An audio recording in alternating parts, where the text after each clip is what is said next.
Assalamualaikum warahmatullahi wabarakatuh. Hai teman-teman. Di sini saya akan membagi video edukasi tentang apa itu teks prosedur. Sebelum itu saya akan memperkenalkan diri. Saya Livian Rizky Firmansyah, absen 3 dari kelas 9A. Saya akan memberikan edukasi tentang teks prosedur. Pertama, pengertian teks prosedur. Teks prosedur adalah suatu teks yang berisi langkah-langkah aktivitas atau kegiatan untuk menyelesaikan suatu pekerjaan. Teks prosedur ini dibutuhkan sebagai panduan bagi seorang dalam membuat atau menyusun sesuatu. 2. Tujuan teks prosedur. Tujuan teks prosedur adalah memberikan petunjuk bagi pembacanya tentang langkah-langkah secara urut dalam melakukan aktivitas atau menyelesaikan sesuatu.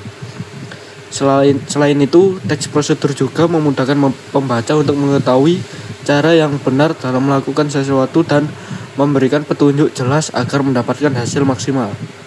Ketiga, struktur teks prosedur.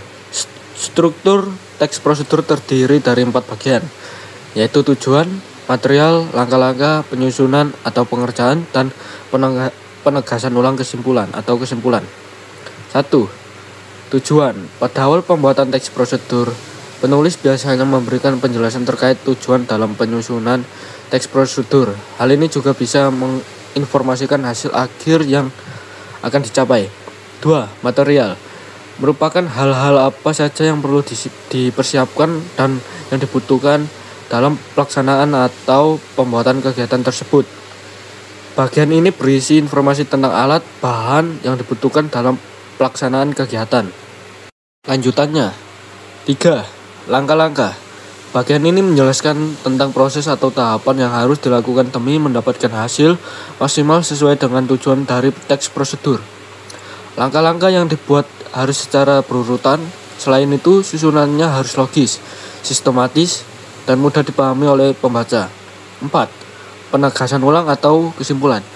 Bagian terakhir ini menjelaskan tentang kesimpulan dari suatu prosedur yang telah dilakukan. Bagian ini bersifat opsional, yakni boleh ada dan boleh tidak ada dalam teks prosedur. Yang keempat, ciri-ciri teks prosedur. 1. Menggunakan kalimat perintah.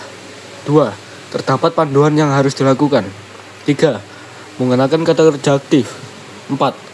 Menggunakan konjungsi atau kata penghubung. 5. Terdapat aturan dalam hal, bahan atau kegiatan.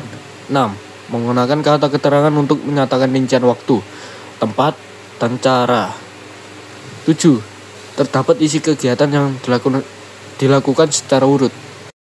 Kelima, jenis-jenis teks prosedur. Berikut jenis-jenis teks prosedur. 1. Teks prosedur sederhana. Teks prosedur sederhana hanya berisi 2 atau 3 langkah saja. Contohnya, prosedur untuk mengoperasikan setrika. 2. Teks prosedur kompleks.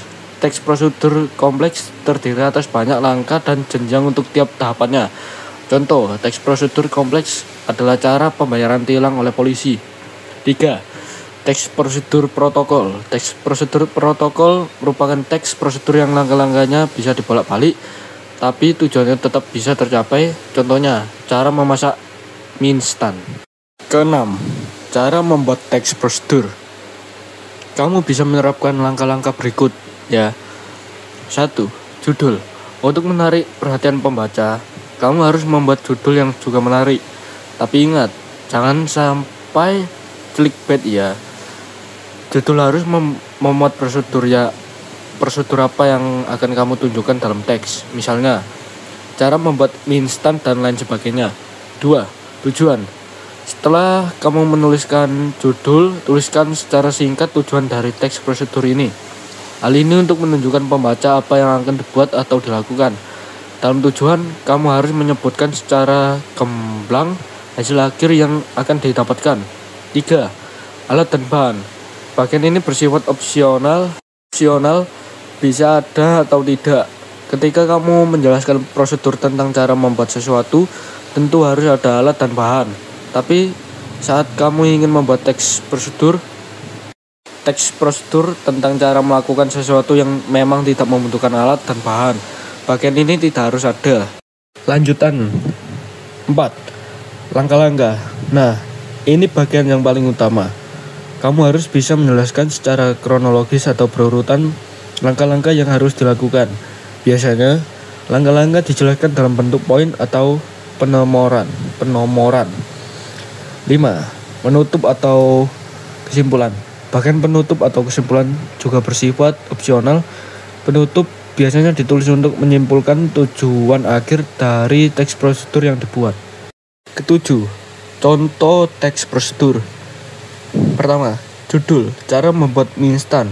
Kedua, tujuan, membuat mie instan yang lezat dan siap disantap. Ketiga, alat dan bahan. 1 bungkus mie instan sesuai selera. Memakai air 400 ml. Dan menyiapkan panci kecil dan sendok dan garpu beserta mangkuk. Langkah-langkah. 1. Panaskan 400 ml air di dalam panci hingga mendidih. 2. Masukkan mie instan ke dalam air mendidih dan aduk perlahan. 3. Masak mie selama 3 menit atau sesuai petunjuk pada kemasan. 4. Sambil menunggu mie matang, siapkan bumbu di dalam mangkuk. 5. Setelah mie matang, matikan api dan tuangkan mie beserta airnya ke dalam mangkuk yang sudah berisi bumbu. 6. Aduk hingga bumbu tercampur merata dengan mie. 7. Mie instan siap disajikan dan dinikmati. Terakhir, kesimpulan. Mie instan sudah siap dihidangkan dengan rasa yang lezat dan tekstur yang pas. Itulah tentang teks prosedurnya, teman-teman. Terima kasih yang sudah menonton video ini sampai selesai. Jika saya ada salah kata, mohon maaf. Dan jangan lupa kalian klik tombol like dan komen ya, berserta komen, dan jangan lupa subscribe ya. Klik loncengnya juga, oke? Biar kalian mendapatkan video penjelasan yang baru. Sekian dari video saya. Wassalamualaikum warahmatullahi wabarakatuh.